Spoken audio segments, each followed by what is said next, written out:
in and nice to see you. I just wanted to ask you how exciting is it to be playing in Europe and getting that opportunity yourself? Yeah, very exciting.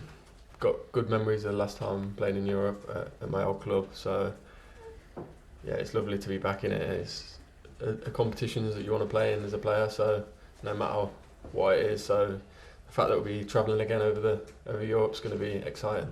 And could I just ask you, there's been a lot of noise about the squad being oversized, but Enzo Maresca said that there's only 21, 22 players in the group. How does it feel as a player? Do you feel like it's a bit of a bubble and all that noise doesn't affect you, or do you sort of feel that there may be too many players here?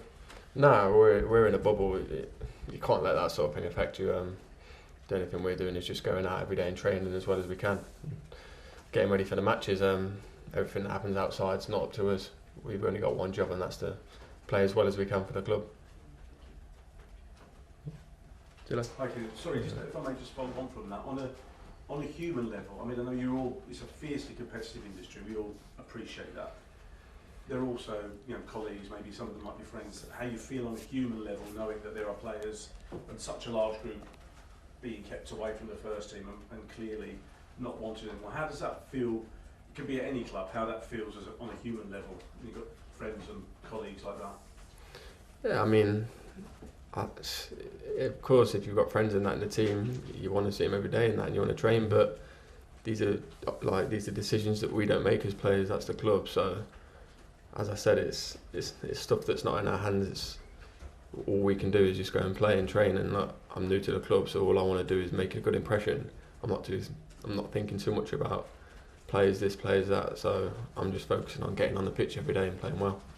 May I ask how it felt getting on Sunday and playing and actually starting to get some football under your boots, if you like, some time under your belt, and how that feels now to finally up and running?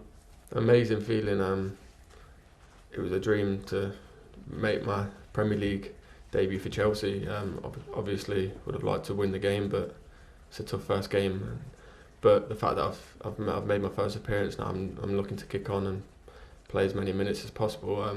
I wouldn't be here otherwise. So exciting times, and hopefully we can keep improving. Moose? Hi, how are you?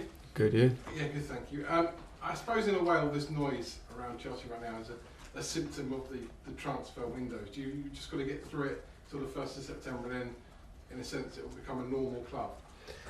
Yeah, I mean, probably when the transfer window finishes, then it can just be pure focus on the season. Of course, when it's open, you've got speculations, every club does, but I think you're right, the minute it closes, everybody knows where they stand, everybody knows what's happening within the club, and we can kick forward. But that doesn't mean for the next however long it's open, we can't do that anyway. It's just about dealing with that and letting the club do what they need to do.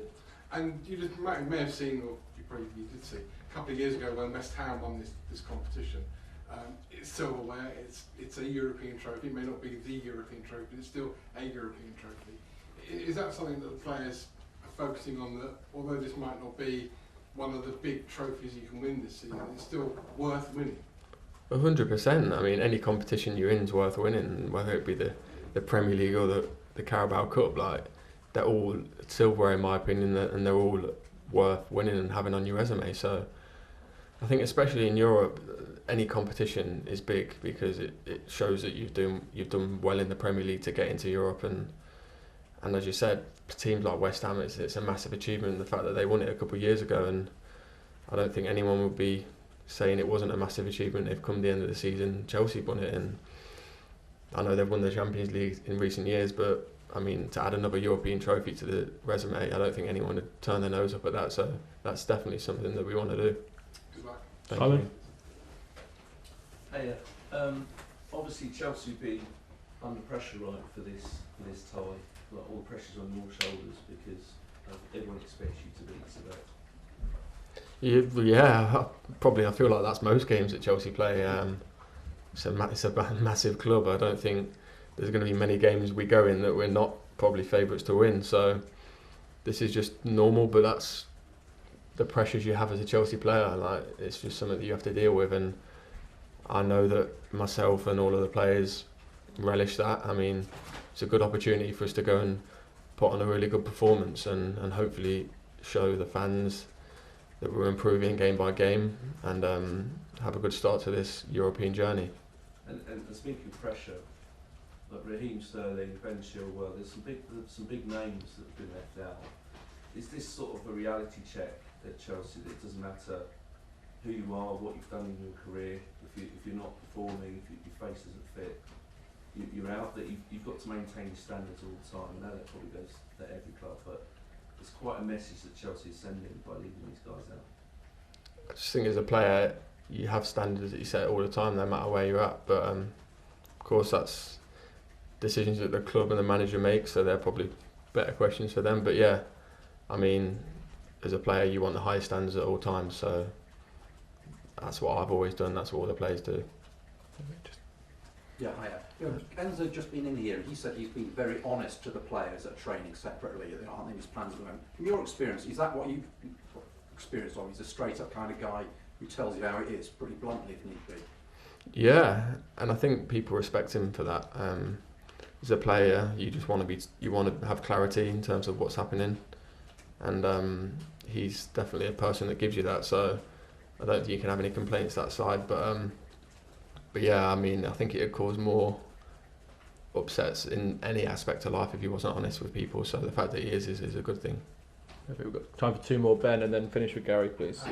Can you just explain a bit what you think Maresca's looking for in that position? Because there's a lot of players that can play, say, in that 8, advanced 8 or 10 role, ranging from you to a forward, a false 9, the likes of Cole, Nkunku, João Felix. What do you think he's looking for in that position, and why do you believe you're the best candidate to start those games there? I mean, I think it's hard to exactly pinpoint what he's looking for because it's a complex position that requires a lot. But I mean, he just wants someone that's an attacking threat that can obviously contribute with goals and assists, press well, work hard for the team, and just have a understanding of the position. So I feel I'm as better suited as anybody for that, and I believe my ability to the fullest. Well, as in pre-season, if needed, are you prepared and comfortable going left? Left what? In pre-season, Oh, left wing. started on a wide position. Yeah, I mean, I'm comfortable playing anywhere. I mean, as long as I'm playing on the pitch, that's all that matters for me. So whether it's left wing, right back, like centre and left and right, I'm happy. Perfect. Gary, to finish. Yeah, just again on Enzo really. Obviously Raheem and Ben, for example, are senior players who've done a lot for this club. You describe him as straight talking, and that's important. But different players perhaps see things in a different way. Is there any suggestion or fear that he might be too brutal in his approach to this early in his career at Chelsea? Have you heard any sense of players saying, well, I don't really like the way they've been treated? No, I mean, I've not heard anything of that wise. Probably better to ask him and see if anyone's come to him and say he's a bit too straight. But in terms of, for me, no, like he's just been straight and everyone's respected that in my eyes.